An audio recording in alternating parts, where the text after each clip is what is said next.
ಸಕ್ಕರೆ ನಾಡಲ್ಲಿ ದೋಸ್ತಿ ನಾಯಕರ ಶಕ್ತಿ ಪ್ರದರ್ಶನ ನಡೆಯಿತು. ಮಂಡ್ಯದಲ್ಲೂ ಬಿಜೆಪಿ ಜೆಡಿಎಸ್ ಸಮನ್ವಯ ಸಮಿತಿ ಸಭೆ ನಡೆಸಿದ್ದು ಸ್ಥಳೀಯ ಮುಖಂಡರಿಗೆ ಮೈತ್ರಿ ಧರ್ಮ ಪಾಲನೆ ಸಂದೇಶ ರವಾನಿಸಿತು. ಮಾಜಿ ಸಿಎಂ ಎಚ್ಡಿಕೆ, ಬಿಜೆಪಿ ರಾಜ್ಯಾಧ್ಯಕ್ಷ ಬಿವೈ ವಿಜೇಂದ್ರ ಜಂಟಿಯಾಗಿ ಜ್ಯೋತಿ ಬೆಳಗುವ ಮೂಲಕ ಕಾರ್ಯಕ್ರಮ ಉದ್ಘಾಟಿಸಿದರು. ಮಂಡ್ಯದ ಖಾಸಗಿ ಹೋಟೆಲ್ನಲ್ಲಿ ಸಮನ್ವಯ ಸಭೆ ನಡೆಯಿತು. ಮೈತ್ರಿ ಅಭ್ಯರ್ಥಿಯಾದ ನಂತರ ಮೊದಲ ಬಾರಿಗೆ ಮಂಡ್ಯಕ್ಕೆ ಆಗಮಿಸಿದ ಎಚ್ಡಿಕೆ ದೋಸ್ತಿಗಳ ಜೊತೆ ಸೇರಿ ಕೈಪಡೆ ವಿರುದ್ಧ ಹೋರಾಟಕ್ಕೆ ಕರೆ ಕೊಟ್ಟರು. ಜಿಟಿ ದೇವೇಗೌಡ, ಅಶ್ವತ್ಥ ನಾರಾಯಣ, ಸಾರಾ ಮಹೇಶ್, ಮಾಜಿ ಶಾಸಕರಾದ ಅನ್ನದಾನಿ, ಸುರೇಶ್ ಗೌಡ, ರವೀಂದ್ರ ಶ್ರೀಕಂಠಯ್ಯ, ರಾಮದಾಸ್, ಮಾಜಿ ಸಚಿವರಾದ ಸಿಎಸ್ ಪುಟ್ಟರಾಜು, ನಾರಾಯಣಗೌಡ ಸಭೆಯಲ್ಲಿ ಭಾಗಿಯಾಗಿದ್ದರು. ಮಂಡ್ಯದಲ್ಲಿ ಬಿಜೆಪಿ ಜೆಡಿಎಸ್ ಒಗ್ಗಟ್ಟಿನ ಪ್ರದರ್ಶನ ನಡೆಸ್ತಾ ಇದ್ದು, ರಾಜ್ಯ ಸರ್ಕಾರದ ವಿರುದ್ಧ ಮಾಜಿ ಸಿಎಂ ಕುಮಾರಸ್ವಾಮಿ ಹೊಸ ಬಾಂಬ್ ಸಿಡಿಸಿದ್ದಾರೆ. ಮಂಡ್ಯದಲ್ಲಿ ಬಿಜೆಪಿಗೆ ಜೆಡಿಎಸ್ ಕಾರ್ಯಕರ್ತರು ಒಗ್ಗಟ್ಟಾದರೆ ಐತಿಹಾಸಿಕ ಗೆಲುವು ಸಾಧಿಸುವುದು ನಿಶ್ಚಿತ ಎಂದಿರುವ ಎಚ್ಡಿಕೆ, ನಾನು ಜ್ಯೋತಿಷ್ಯಕಾರನಲ್ಲ, ಆದರೆ ಈ ಚುನಾವಣೆ ನಂತರ ಮುಂದಿನ ಡಿಸೆಂಬರ್ ಒಳಗೆ ಸರ್ಕಾರ ಬೀಳಲಿದೆ ಅಂತ ಭವಿಷ್ಯ ನುಡಿದಿದ್ದಾರೆ. ನಾವು ವಿಜೇಂದ್ರ ಕಷ್ಟ ಪಡಬೇಕಿಲ್ಲ, ಅವರೇ ಅವರ ಸರ್ಕಾರವನ್ನ ಬೀಳಿಸಿಕೊಳ್ತಾರೆ ಅಂತ ಹೇಳಿದ್ದಾರೆ. ಮೇಕೆದಾಟುಗಾಗಿ ಪಾದಯಾತ್ರೆ ಮಾಡಿದ್ರಿ, ಇವತ್ತೇನಾಗಿದೆ? ಮೇಕೆದಾಟು ಕಟ್ಟಲು ಅನುಮತಿ ಕೇಳ್ತಿದ್ದಾರೆ. ಮತ್ತೆ ಅವತ್ತು ಪಾದಯಾತ್ರೆ ಯಾಕೆ ಮಾಡಿದ್ರಿ? ನಿಮ್ಮ ಅಂಗಪಕ್ಷ ಡಿಎಂಕೆ ಪ್ರಣಾಳಿಕೆಯಲ್ಲಿ ಮೇಕೆದಾಟು ಕಟ್ಟಲು ಅವಕಾಶ ಕೊಡಲ್ಲ ಅಂದಿದ್ದಾರೆ ಅಂತ ಕಾಂಗ್ರೆಸ್ ಕಾಲೆಳೆದಿದ್ದಾರೆ. ಮಂಡ್ಯ ದೋಸ್ತಿ ಸಭೆಯಲ್ಲಿ ಮಾತನಾಡಿದ ಮಾಜಿ ಸಚಿವ ಕೆಸಿ ನಾರಾಯಣಗೌಡ, ನಾನು ಯಾವುದೋ ನೋವಿನಲ್ಲಿ ಜೆಡಿಎಸ್ ಬಿಟ್ಟು ಬಿಜೆಪಿಗೆ ಬಂದಿದ್ದೆ, ಆದರೆ ಕುಮಾರಸ್ವಾಮಿ ಅವರೇ ಬಿಜೆಪಿ ಜೊತೆ ಕೈ ಜೋಡಿಸಿದ್ದಾರೆ. ತುಂಬಾ ಸಂತೋಷ ಆಗಿದೆ. 2 ಬಾರಿ ಸಿಎಂ ಆದವರು ನಮ್ಮ ಜಿಲ್ಲೆಗೆ ಅಭ್ಯರ್ಥಿಯಾಗಿ ಬರ್ತಾ ಇರುವುದು ಖುಷಿಯಾಗಿದೆ. ನೀವು ಪ್ರಚಾರಕ್ಕೆ ಬರಬೇಡಿ, ಅತಿ ಹೆಚ್ಚು ಮತದಿಂದ ಗೆಲ್ಲಿಸಿಕೊಂಡು ಬರುತ್ತೇವೆ ಅಂತ ಮಾಜಿ ಸಿಎಂ ಕುಮಾರಸ್ವಾಮಿಗೆ ನಾರಾಯಣಗೌಡ ಆಶ್ವಾಸನೆ ಕೊಟ್ಟರು. ಕಾಂಗ್ರೆಸ್ನವರು ಎಲ್ಲಿ ಅವಿತುಕೊಳ್ತಾರೆ ಎಂದು ಮುಂದೆ ಹೇಳೋಣ. ಇನ್ನು 25 ವರ್ಷ ಬಿಜೆಪಿ ಜೆಡಿಎಸ್ ಅನ್ನ ಯಾರಿಂದಲೂ ತಡೆಯಲು ಸಾಧ್ಯವಿಲ್ಲ ಅಂತ ಹೇಳಿದ್ದಾರೆ. ಕುಮಾರಸ್ವಾಮಿಯನ್ನ ಹಾಡಿ ಹೊಗಳಿದ ಮಾಜಿ ಸಚಿವ ಡಾಕ್ಟರ್ ಸಿಎನ್ ಅಶ್ವತ್ಥ ನಾರಾಯಣ, ದೇಶದಲ್ಲಿ ನಂಬರ್ 1 ಅಭಿವೃದ್ಧಿ ಕಂಡಿದ್ದ ಲೋಕಸಭಾ ಕ್ಷೇತ್ರ ಅಂದ್ರೆ ಅದು ಮಂಡ್ಯ. ಮಂಡ್ಯಕ್ಕೆ ಅದ್ಭುತ ನಾಯಕ ಬೇಕು, ಅದು ಕುಮಾರಣ್ಣ ಮಾತ್ರ. ಚುನಾವಣೆಯಲ್ಲಿ ಸ್ಪರ್ಧಿಸಲು ಅರ್ಹತೆ ಮತ್ತು ಯೋಗ್ಯತೆ ಎರಡೂ ಬೇಕು ಅಂದ್ರು. ಚುನಾವಣೆಯಲ್ಲಿ ಸ್ಪರ್ಧಿಸಲು ರೈತರಿಗೆ ಸ್ಪಂದಿಸುವ ನಾಯಕ ಬೇಕು. ಮೋದಿ ದೇಶಕ್ಕೆ ಪ್ರಬಲ ನಾಯಕತ್ವ ಕೊಟ್ಟಿದ್ದಾರೆ. ಅದೇ ರೀತಿ ಜೆಡಿಎಸ್ ಹಾಗೂ ಬಿಜೆಪಿ ಒಟ್ಟಾಗಿ ಸಂದೇಶ ಸಾರಬೇಕಂದ್ರು. ಕಾಂಗ್ರೆಸ್ ಹೇಗೆ ಅಂದ್ರೆ ಯಾರ ಹತ್ತಿರ ದುಡ್ಡು ಇರುತ್ತೋ ಅವರನ್ನ ಕರೆದುಕೊಂಡು ಬರ್ತಾರೆ. ಜನಬಲವೋ ಹಣಬಲವೋ ತೀರ್ಮಾನ ಮಾಡಬೇಕು ಅಂತ ಹೇಳಿದ್ದಾರೆ. ರಾಮನಗರದಲ್ಲಿ ದೋಸ್ತಿ ವಿರುದ್ಧ ಹರಿಹಾಯ್ದ ಡಿಸಿಎಂ ಡಿಕೆಶಿ ಜೆಡಿಎಸ್ ಹಿಂದಿನ ಕಥೆಗಳನ್ನು ಬಿಚ್ಚಿಟ್ರು. ಅಂದು ನನ್ನ ಸಹೋದರಿ ಅನಿತಾ ಕುಮಾರಸ್ವಾಮಿ ಅವರು ಸ್ಪರ್ಧೆ ಮಾಡಿದ್ರು, ಆಗ ಸಹ ಬಿಜೆಪಿ ಜೆಡಿಎಸ್ ಒಟ್ಟಾಗಿದ್ರು.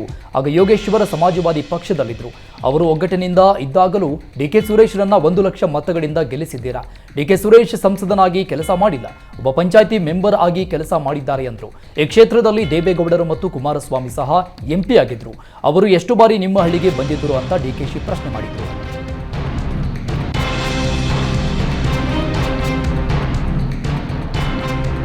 ಡಿಕೆ ಸುರೇಶ್ ಪರ ಮತಯಾಚನೆ ಮಾಡಿದ ಸಿಎಂ ಸಿದ್ದರಾಮಯ್ಯ, ನಿಮ್ಮ ಅಭ್ಯರ್ಥಿ ಡಿಕೆ ಸುರೇಶ್ 4ನೇ ಬಾರಿಗೆ ನಾಮಪತ್ರ ಸಲ್ಲಿಸ್ತಾ ಇದ್ದಾರೆ. ಡಿಕೆ ಸುರೇಶ್ ಬಹಳ ಕ್ರಿಯಾಶೀಲ ರಾಜಕಾರಣಿ. ಅವರು ಈ ಲೋಕಸಭಾ ಕ್ಷೇತ್ರದಲ್ಲಿ ಮನೆ ಮನೆಗೆ ಗೊತ್ತಿರುವ ವ್ಯಕ್ತಿ. ಅವರು ಎಂಪಿ ಆದರೂ ಸಹ ಸಾಮಾನ್ಯ ಕಾರ್ಯಕರ್ತರ ರೀತಿ ಕೆಲಸ ಮಾಡಿದ್ದಾರೆ. ಹಗಲು ಇರಲು ದುಡಿಯುವ ಶಕ್ತಿ ಕಾಂಗ್ರೆಸ್ ಪಕ್ಷ ಅವರನ್ನ ಮತ್ತೆ ಅಭ್ಯರ್ಥಿಯಾಗಿಸಿದೆ. ಇದು ನಿಮ್ಮೆಲ್ಲರ ಸೌಭಾಗ್ಯ. ಇಂತಹ ವ್ಯಕ್ತಿಗಳ ಲೋಕಸಭೆಗೆ ಹೋದ್ರೆ ನಿಮ್ಮ ಧ್ವನಿಯಾಗಿ ಕೆಲಸ ಮಾಡ್ತಾರೆ ಅಂತ ಹೇಳಿದ್ದಾರೆ. ನಾಮಪತ್ರ ಸಲ್ಲಿಕೆ ಬಳಿಕ ಮೊದಲ ಬಾರಿಗೆ ಮತಯಾಚನೆ ಮಾಡಿದ ಸಂಸದ ಡಿಕೆ ಸುರೇಶ್, 4ನೇ ಬಾರಿಗೆ ಇಂದು ನಾಮಪತ್ರ ಸಲ್ಲಿಸ್ತಾ ಇದ್ದೇನೆ. ಕ್ಷೇತ್ರದ ಜನರ ಜೊತೆ ಇದ್ದು ಕಷ್ಟ ಸುಖ ಆಲಿಸಿದ್ದೇನೆ. ಗ್ರಾಮೀಣ ಭಾಗದಲ್ಲಿ ಜನರ ನಿರಂತರ ಸಂಪರ್ಕ ಇಟ್ಟುಕೊಂಡಿದ್ದೇನೆ. ನನ್ನ ಕೆಲಸಕ್ಕೆ ಹೋರಾಟಕ್ಕೆ ಜನ ಬೆಂಬಲ ಇದೆ. ನನ್ನ ಕೆಲಸಕ್ಕೆ ಜನ ಕೂಲಿ ಕೊಡ್ತಾರೆ ಎಂಬ ನಂಬಿಕೆ ಇದೆ ಅಂದ್ರು. ನನ್ನ ಕೆಲಸಗಳೇ ನನ್ನ ಕೈ ಹಿಡಿಯುತ್ತವೆ ಅಂತ ಡಿಕೆ ಸುರೇಶ್ ವಿಶ್ವಾಸ ವ್ಯಕ್ತಪಡಿಸಿದ್ರು. ರಾಜ್ಯದ ತೆರಿಗೆ ಹಣದ ಬಗ್ಗೆ ಹೋರಾಟ ಮಾಡಿದ್ದೇನೆ. ರಾಜ್ಯದ ಜನರ ತೆರಿಗೆ ಬೇರೆಯವರಿಗೆ ಹೋಗಬಾರದು. ರಾಜ್ಯಕ್ಕೆ ಆಗ್ತಾ ಇರುವ ಅನ್ಯಾಯದ ಬಗ್ಗೆ ಹೋರಾಟ ಮುಂದುವರಿಸುತ್ತೇನೆ ಅಂತ ಹೇಳಿದ್ದಾರೆ.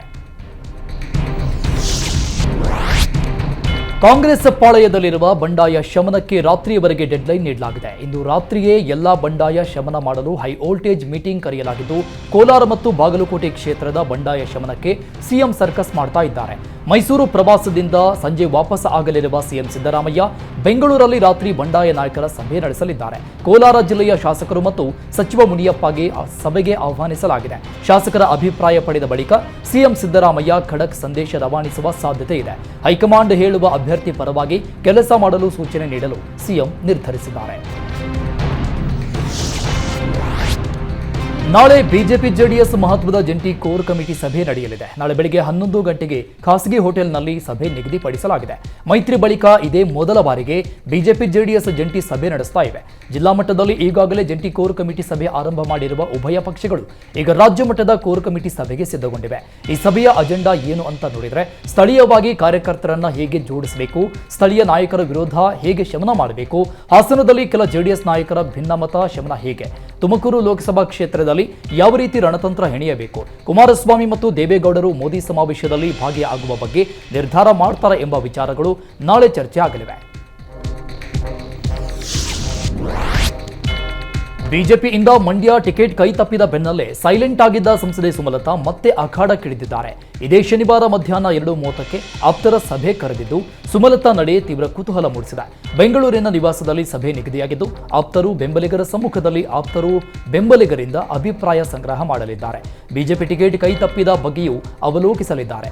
ಮುಂದಿನ ರಾಜಕೀಯ ನಡೆ ಬಗ್ಗೆ ಸಭೆಯಲ್ಲಿ ತೀರ್ಮಾನ ತೆಗೆದುಕೊಳ್ಳುವ ಸಾಧ್ಯತೆ ಇದೆ. ಮತ್ತೆ ಪಕ್ಷೇತರವಾಗಿ ಸ್ಪರ್ಧಿಸಿ ರಣಕಹಳೆ ಮೊಳಗಿಸ್ತಾರಾ ಅಥವಾ ಬಿಜೆಪಿಯಲ್ಲಿ ಸ್ಥಾನಮಾನ ಗಿಟ್ಟಿಸಿಕೊಂಡು ಸೈಲೆಂಟ್ ಆಗ್ತಾರಾ, ಬಿಜೆಪಿ ಜೆಡಿಎಸ್ ಮೈತ್ರಿ ಪಾಲನೆ ಮಾಡ್ತಾರಾ ಎಂಬ ಬಗ್ಗೆ ಶನಿವಾರದ ಸಭೆ ಬಳಿಕ ತಿಳಿಯಲಿದೆ.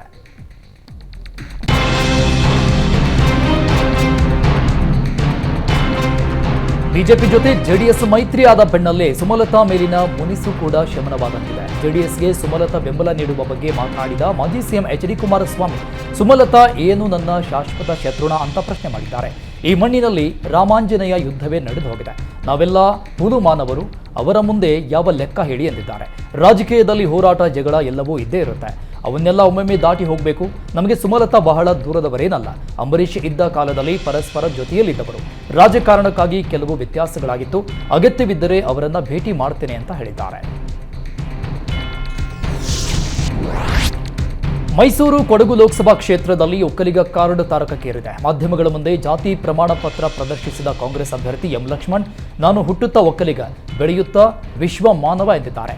ನಾನು ಒಕ್ಕಲಿಗ ಅಲ್ಲ ಅಂತ ಬಿಜೆಪಿಯವರು ಒಕ್ಕಲಿಗರಲ್ಲಿ ಗೊಂದಲ ಮೂಡಿಸ್ತಾ ಇದ್ದಾರೆ. ನಾನು ಒಕ್ಕಲಿಗ ಅಂತ ಸುಳ್ಳು ಹೇಳುವ ಅಗತ್ಯವಿಲ್ಲ ಎಂದು ಒಕ್ಕಲಿಗ ಜಾತಿ ಪ್ರಮಾಣ ಪತ್ರ ಪ್ರದರ್ಶಿಸಿದ್ರು. ಪ್ರತಾಪ್ ಸಿಂಹ ಮೊದಲ ಬಾರಿ ಬಂದಾಗ ಗೌಡ ಅಂತ ಹೆಸರು ಬದಲಾಯಿಸಿಕೊಂಡ್ರು. ಅದೇ ರೀತಿ ನಾನು ಲಕ್ಷ್ಮಣ್ ಗೌಡ ಅಂತ ಬದಲಾಯಿಸಿಕೊಳ್ಬೇಕಾ? ಹಣೆಯ ಮೇಲೆ ಒಕ್ಕಲಿಗ ಅಂತ ಬರೆದುಕೊಂಡು ಓಡಾಡಲು ಸಾಧ್ಯನಾ ಅಂತ ಪ್ರಶ್ನೆ ಮಾಡಿದ್ರು. ಸುಮ್ಮನೆ ಜಾತಿ ವಿಚಾರ ಪ್ರಸ್ತಾಪ ಮಾಡಬೇಡಿ. ಪ್ರತಾಪ್ ಸಿಂಹಗೆ ಒಕ್ಕಲಿಗರು 10 ವರ್ಷ ಅವಕಾಶ ಕೊಟ್ಟಿದ್ದಾರೆ. ನನಗೂ ಒಂದು ಅವಕಾಶ ಕೊಡಿ ಅಂತ ಕೇಳುವುದು ತಪ್ಪಾ ಅಂತ ಪ್ರಶ್ನೆ ಮಾಡಿದ್ದಾರೆ. ಮೈಸೂರಿನ ವಕೀಲರ ಸಂಘಕ್ಕೆ ಮೈಸೂರು ಕೊಡಗು ಲೋಕಸಭಾ ಕ್ಷೇತ್ರದ ಬಿಜೆಪಿ ಅಭ್ಯರ್ಥಿ ಯದುವೀರ್ ಕೃಷ್ಣದತ್ತ ಚಾಮರಾಜ ಒಡೆಯರ್ ಭೇಟಿ ನೀಡಿದರು. ಯದುವೀರ್ ಮೈಸೂರು ನ್ಯಾಯಾಲಯದ ಒಬ್ಬಳಿಗೆ ಆಗಮಿಸ್ತಾ ಇದ್ದಂತೆ ವಕೀಲರು ಆತ್ಮೀಯವಾಗಿ ಬರಮಾಡಿಕೊಂಡರು. ನ್ಯಾಯಾಲಯದ ಆವರಣದಲ್ಲಿ ವಕೀಲರ ಬಳಿಗೆ ತೆರಳಿ ಯದುವೀರ್ ಮತಯಾಚನೆ ಮಾಡಿದರು. ಬಳಿಕ ವಕೀಲರ ಸಂಘದ ಕಚೇರಿಯ ಸಭಾಂಗಣದಲ್ಲಿ ವೇದಿಕೆ ಕಾರ್ಯಕ್ರಮದಲ್ಲಿ ಭಾಗವಹಿಸಿದ ಯದುವೀರ್ಗೆ ಮೈಸೂರು ವಕೀಲರ ಸಂಘದಿಂದ ಸನ್ಮಾನ ಮಾಡಿ ಅಭಿನಂದನೆ ಸಲ್ಲಿಸಿದರು. ಬೆಳಗಾವಿ ಟಿಕೆಟ್ ಸಿಕ್ಕ ಬೆನ್ನಲ್ಲೇ ಕಾಂಗ್ರೆಸ್ ವಿರುದ್ಧ ಜಗದೀಶ್ ಶೆಟ್ಟರ್ ಹರಿಹಾಯ್ದಿದ್ದಾರೆ. ಸಿಎಂ ಸಿದ್ದರಾಮಯ್ಯ ಹಿಂದುಳಿದ ವರ್ಗದ ನಾಯಕ ಎನ್ನುತ್ತಾರೆ, ಆದರೆ ಮೋದಿ ಎಂದೂ ಹಿಂದುಳಿದ ವರ್ಗದ ನಾಯಕ ಎಂದು ಹೇಳಿಲ್ಲ. ಗುಜರಾತ್ ಸಿಎಂ ಪ್ರಧಾನಿಯಾಗಿ ಕೆಲಸ ಮಾಡಿದ್ದಾರೆ, ಎಲ್ಲಿಯೂ ಹಿಂದುಳಿದ ನಾಯಕ ಎಂದು ಹೇಳಿಕೊಂಡಿಲ್ಲ. ಈ ಕಾಂಗ್ರೆಸ್ ಭ್ರಷ್ಟಾಚಾರದಲ್ಲಿ ಮುಳುಗಿ ಹೋಗಿದೆ ಅಂತ ಕಿಡಿಕಾರಿದ್ರು. ಶಾಸಕರಿಗೆ ಅನುದಾನ ಕೊಡಲು ಸಾಧ್ಯವಾಗ್ತಾ ಇಲ್ಲ, ಎಲ್ಲ ಆಡಳಿತ ಯಂತ್ರ ಸ್ಥಗಿತಗೊಂಡಿದೆ, ಸರ್ಕಾರದಿಂದ ಕೆಲಸ ಆಗ್ತಾ ಇಲ್ಲ ಅಂತ ಕಾಂಗ್ರೆಸ್ ಶಾಸಕರೇ ಹೇಳ್ತಾ ಇದ್ದಾರೆ. ಕಾಂಗ್ರೆಸ್ಗೆ ಸೋಲಿನ ಭಯ ಆರಂಭ ಆಗಿದೆ. ಅಲ್ಲಿನ ಶಾಸಕರೇ ಇದನ್ನ ಬಹಿರಂಗವಾಗಿ ಹೇಳುತ್ತಿದ್ದಾರೆ ಎಂದರು. ಲೋಕಸಭೆ ಚುನಾವಣೆ ಮುಗಿದ ಬಳಿಕ ಸರ್ಕಾರ ಬಿದ್ದು ಹೋಗಲಿದೆ ಅಂತ ಶೆಟ್ಟರ್ ಬಾಂಬ್ ಸಿಡಿಸಿದ್ದಾರೆ. ರಮೇಶ್ ಕುಮಾರ್ ಬಣಕ್ಕೆ ಕೆಎಚ್ ಮುನಿಯಪ್ಪ ಖಡಕ್ ತಿರುಗೇಟ್ ಕೊಟ್ಟಿದ್ದು, ನನ್ನ ಸ್ಟ್ಯಾಂಡ್ನಲ್ಲಿ ಯಾವುದೇ ಬದಲಾವಣೆ ಇಲ್ಲ, ನನ್ನ ನಿಲುವು ಬದಲಾಗಲ್ಲ ಅಂದಿದ್ದಾರೆ. ಸಿಎಂ ಬರಲಿ, ಅವರ ಜೊತೆಯೂ ಮಾತನಾಡ್ತೇನೆ. ನಮ್ಮ ಮನೆಗೆ ಟಿಕೆಟ್ ಕೊಡಬೇಕು ಅಂತ ನಾನು ಒತ್ತಾಯ ಮಾಡ್ತೀನಿ. ನಾನು ಕಾಂಗ್ರೆಸ್ ಪಕ್ಷಕ್ಕೆ ನಿಷ್ಠಾವಂತನಾಗಿದ್ದೇನೆ. ಅವರು ಎಲ್ಲ ಪಾರ್ಟಿ ನೋಡ್ಕೊಂಡು ಬಂದಿದ್ದಾರೆ. ನಮ್ಮದೇನಿದೆಯಪ್ಪ ಅವರ ಜೊತೆ ಎಂದ ಮುನಿಯಪ್ಪ, ಹೈಕಮಾಂಡ್ ತೀರ್ಮಾನ ಮಾಡುತ್ತೆ ಅಂತ ಹೇಳಿದ್ದಾರೆ.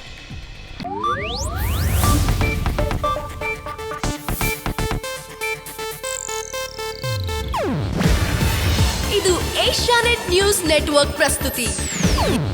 ನೀವು ನೋಡ್ತಿದ್ದೀರಾ ಏಷ್ಯಾನೆಟ್ ಸುವರ್ಣ ನ್ಯೂಸ್.